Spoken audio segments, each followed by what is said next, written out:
Alright, so what's up everyone? This is Lucas, and this is going to be a quick guide on how to play Irelia top lane.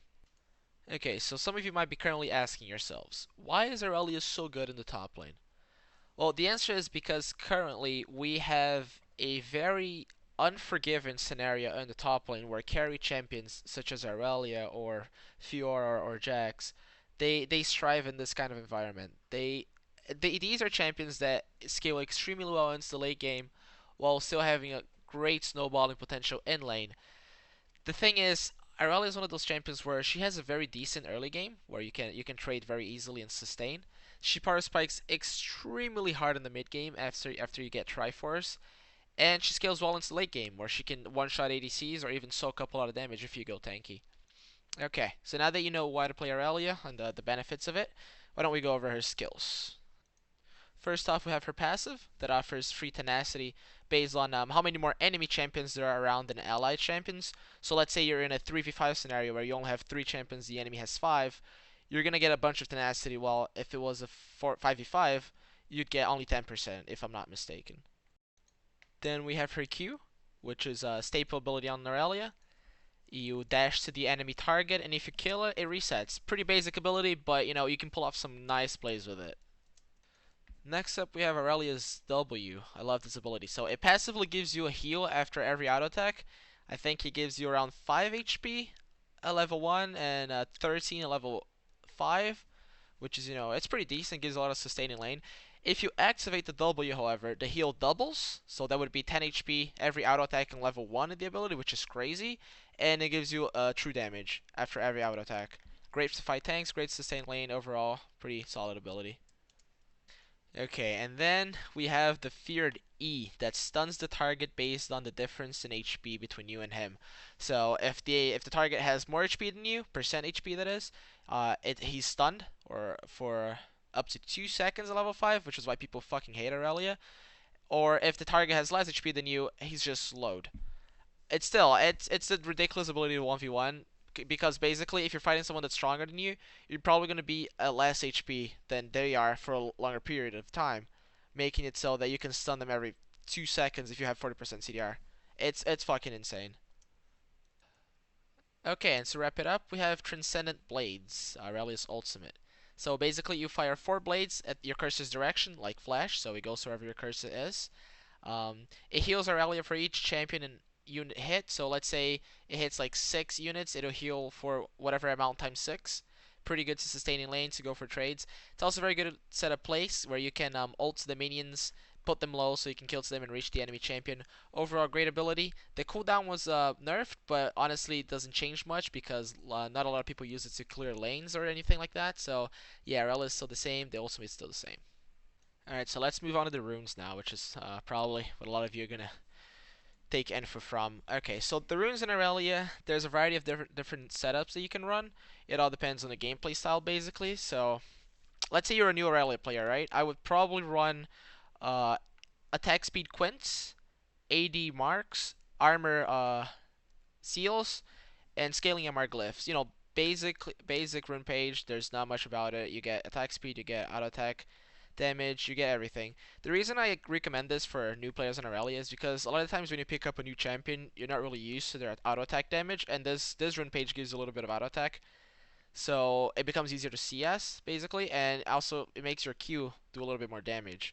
Me personally though, I run 29% attack speed. That is, I run attack speed quints and attack speed marks instead of AD marks. So that makes that basically Aurelia's trades are better, extended trades because she strives on attack speed because of her W. So you activate it, you do true damage after every auto. If you have more attack speed, you get more autos off, and that's why I run that.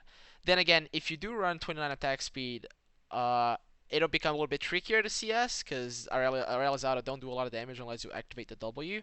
So does her Q. Her Q scales a lot off of AD, and if you don't have any, it kind of becomes a little bit tricky. It's still not too difficult though, so you can probably pull off the 29% attack speed. So up next we have Masteries.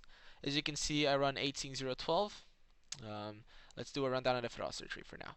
Fury, 4% attack speed, pretty self-explanatory. It synergizes well with W. If you're running attack speed on runes, it's even better. Then you have either double-edged sword or feast. Between these two, I would typically run Feast against a ranged champion when I can't sustain very well with only my W, or when I want to play safe. And I would run Double-Edged Sword when I'm playing against a squishy target or when I know I can outtrade the enemy. Then Vampirism, 2% lifesteal, and Spell Vamp, pretty self-explanatory as well. Then you have Oppressor. Okay, so these two. Oppressor I would run against, if I want to play safe, so I would run it against, let's say, a tank or something that I know I won't kill. Or Bounty Hunter, I would run against people when I know I'm going to go ham in a game. So let's say you get 3 kills right on 3 different champions, that's already more than Oppressor. But then again, you're not going to have 3 kills on enemy champions until, like, let's say 15 minutes in the game. So typically I would say run Oppressor because it's safer. If your team has CC, it's even better. So yeah. Then Battering Blows, you want Armor Pen, definitely not Magic Pen. And then Fervor of Battle. So this is where Irelia shines. Fervor of Battle is a perfect keystone for her because she's an auto attack reliable champion. There's also arguments where you can run Thunder Lords or even Grasp. I typically don't run these though because my gameplay doesn't fit them. I used to play a lot of auto attack reliant champions such as Tryndamere, so I know how to use Fervor better. The thing about Fervor on Irelia is that you get 2 stacks after every melee attack or ability. So let's say you eat the target and then you auto attack and then you kill the new auto attack. That's all the stacks you need. That's 8 stacks. Let's say level 1, right? You auto attack the champion 4 times. You get the 8 stacks. That's 32 more damage at level 1 when the enemy champion has like 500 HP on their pool. That's it. So yeah, perfect keystone. I love Fervor Battle. I would not run anything else except as long as I'm not playing Assassin Rally or something. I wouldn't run anything else. I would run Thunder Lords if anything. Okay, so then recovery from our sustain in lane. Tough skins, you survive minion damage in lane. You know, sometimes you end up fighting in the minion wave and you get kind of destroyed. The 2 damage adds up, so yeah, pretty good mastery. Runic armor, increased healing on your W, more life steal 2 if you go Bork. And lastly, insight. It reduces the cooldown of summoning spells by 15%, you know, for that teleport, ignite, or flash. I know that it amounts to 45 seconds on flash and teleport. So yeah, that's pretty good. Instead of 5 minutes, you get like 4 minutes and 15. So yeah, pretty decent mastery. Okay, so now let's get down to business. Let's talk about the different builds that you can run earlier. I'm gonna begin talking about the starting items though, so let me do a quick rundown on the common ones. First off, we have Corrupting Potion, which I recommend running around 75% of your games. The reason is because it offers great sustaining lane, and you know, coupled with your W, it'll be really difficult for someone to out sustain you in lane. Also, don't forget that when it's active, the Corrupting Potion gives you true damage on every auto, you know, damage over time. So make sure you always pop it before going for the kill, or, you know, if you have 1 or 2 to spare, you pop it before you trade with the enemy champion. For the next starting item, we have Doran's Blade plus Potion. See, I used to run Doran's Blade a while back, but now I've switched into Corrupting Potion. I mean, the reason is because the potion offers more sustain. However, Deep Blade does make you tankier in lane, and it gives you 8 attack damage, which, you know, helps a lot with the trades, as well as the 3% lifesteal. So yeah, if you want more kill pressure early in the game, I would run Doran's Blade. If you want to survive and just rush your to mid game, I would go Corrupting Potion. It's still a great item to start. I just value sustain more than kill pressure in lane. For the last common starting items that I've seen, we have Longsword plus Refillable Potion. I don't think I've ever run this start, but the reasoning behind it is that you can save a lot of gold with the refillable potion, and you can accelerate your Triforce by buying Phage on the first spec. It's a pretty greedy start, so I would only recommend it if you can guarantee yourself in lane and you want to rush Triforce as quickly as you can. Okay, so now let's say you made it into your first spec. If you have enough for any of the Triforce items, I would recommend buying them. So if you have enough for Sheen, you buy it. If you have enough for Phage, you buy it. And if you have enough for Stinger, you buy it. If you don't have enough for any of the items, I would build 2 daggers that would later build into Stinger. And yeah, that's pretty much it. Now, the first spec is actually pretty important if you do manage to get an item. So let's say you get Sheen, right? Sheen gives you what? It gives you cooldown reduction, and it gives you the Spellblade proc that gives you a little bit more burst damage. It does not, however, give you attack speed or anything like that. So if you do get in a fight with your enemy champion, you have to adapt your playstyle based on the item you bought. So let's use the Sheen scenario. You bought Sheen, you get back into lane.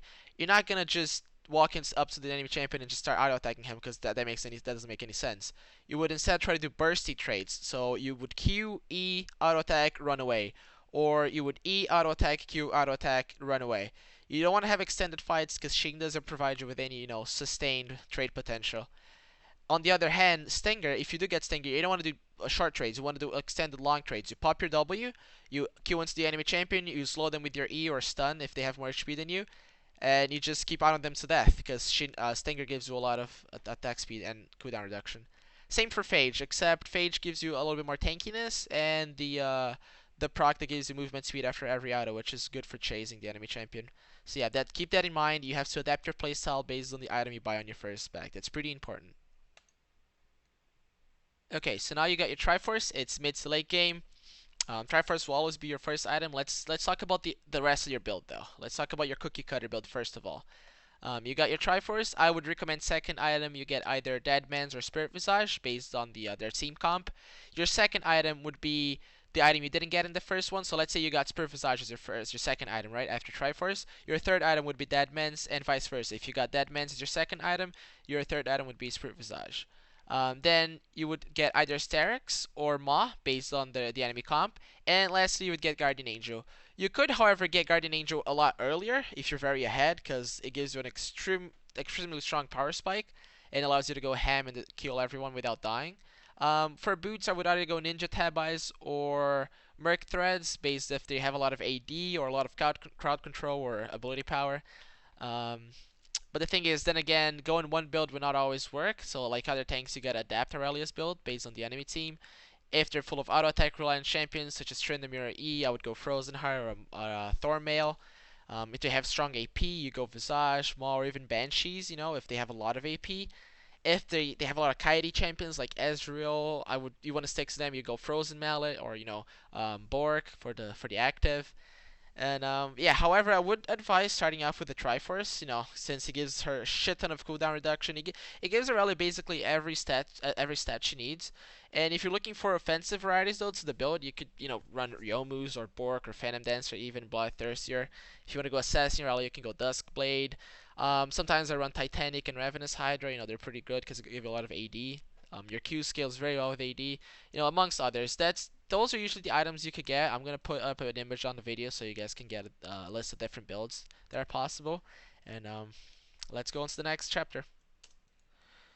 Alright, so next up is the cool part. So we already got the basics laid down for you guys. Yeah, you know how to build Irelia, you know what to take on her, the Masteries and Runes. Let's talk about how to play her. Let's talk about the strategy behind Irelia and some combos that you can pull off on her. So first off, we have the Q combo where you kill a dying enemy minion with your Q, the cooldown resets, and then you reach the enemy champion by doing that. Okay, it's pretty simple. You target the dying minions, you make sure they're gonna die. But there's one thing that I did in this play that most of you probably didn't realize. Let's watch this back up in slow motion. So I spot Tryndamere in my lane, I see that he's overextended, but watch, before I jump, I pop my W so that it does 60 plus extra damage, extra true damage that is, just so I would guarantee that the two minions would die. In this scenario, the minions were actually pretty low, so I'm pretty sure my Q would have killed them regardless. But a lot of the times you want to try to go for a play like this and you forget to pop your W or you don't even think about it, and the enemy minion's left with like 2 HP. So your Q is on cooldown, you didn't kill the minion, and the enemy champion's running away. These are very important things to keep in mind. It's a small detail, but you gotta keep in mind that a lot of the times it'll be the difference between a loss and a victory. So yeah, that's it for today, guys. I hope you enjoyed the video. Please leave a like and comment if you want. Subscribe would be even better. I appreciate the time. I appreciate you watching this, and I thank you very much. And yeah, good luck playing Irelia, and let's gain some LP.